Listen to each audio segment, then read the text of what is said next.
Day 6 namin ngayon dito sa Hong Kong at nagdesisyon kami na pumunta sa Macau dahil maraming nagsasabi na maganda raw talaga sa Macau. Kaya eto kami ngayon, nandito kami ngayon sa ferry station. At ayan na yung sasakyan namin na ferry papuntang Macau. Pwede rin nga palang sumakay ng bus papuntang Macau, pero kami nag-ferry kami para ma-experience namin yung ferry nila dito papuntang Macau. So andito na kami ngayon sa loob ng ferry. Ganito ang itsura. Malawak siya. Ang tawag pala rito ay turbojet dahil mabilis daw ito. At wala pa raw isang oras ay nasa Macau na kami. So tingnan natin kung totoo yun. So guys, andito na kami ngayon sa Macau at pupunta kami sa bus station para pumunta sa Venetian. Yun kasi ang una naming destination dito. Dahil bali-balita ko, napakaganda raw dyan sa Venetian. Parang Venice natin sa Pilipinas. Dahil may Grand Canal din daw dun. So, andito na kami sa mall. Kita nyo naman, yung Venetian Mall. Napakasosyal ng datingan. Kita nyo yung loob, napakaganda. At ito ang pinaka nagustuhan ko dito. Itong parang gitna dito, yan, gaya na nakikita nyo, merong langit. Pero yung langit na yan ay hindi po yan totoo. Parang tarpaulin lang yan o parang painting, basta hindi po yan totoo. Pero kung titingnan mo dito sa video ko, akala mo talaga totoong langit yan. Talagang napakaganda po niyan. Yan, kung nakikita nyo parang may bilog-bilog pa siya. Dahil hindi talaga totoong langit yan.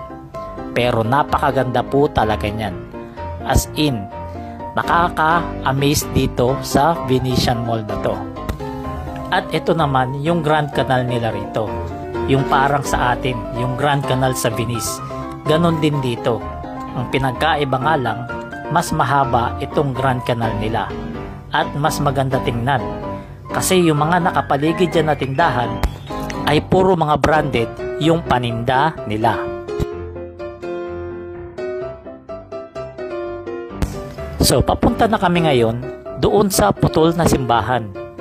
Yung putol na simbahan na yon, yun yung Ruin of St. Paul, ang pinakasikat na pasyalan dito sa Macau. At nagtaksi na kami para siguradong hindi kami maliligaw. Bilib ako dito sa Macau dahil yung building na yan ay napakaganda, lalong lalo na sa gabi. Maganda yung ilaw niyan. So andito na kami ngayon, papunta na kami sa Ruin of St. Paul. Ito yung mahabang lakaran, pero marami ditong pre-taste. Meron tayong sariling video ng mga pre-taste ko rito. Bisitahin nyo na lang dito sa Facebook page natin. At eto na, andito na tayo sa putol na simbahan. Napakaganda rito. Napakaraming turista rito dahil sobrang ganda. At eto na, pauwi na kami. At andito tayo sa bus terminal nila. Tingnan nyo naman yung bus terminal nila. Napakasosyal, napakaganda.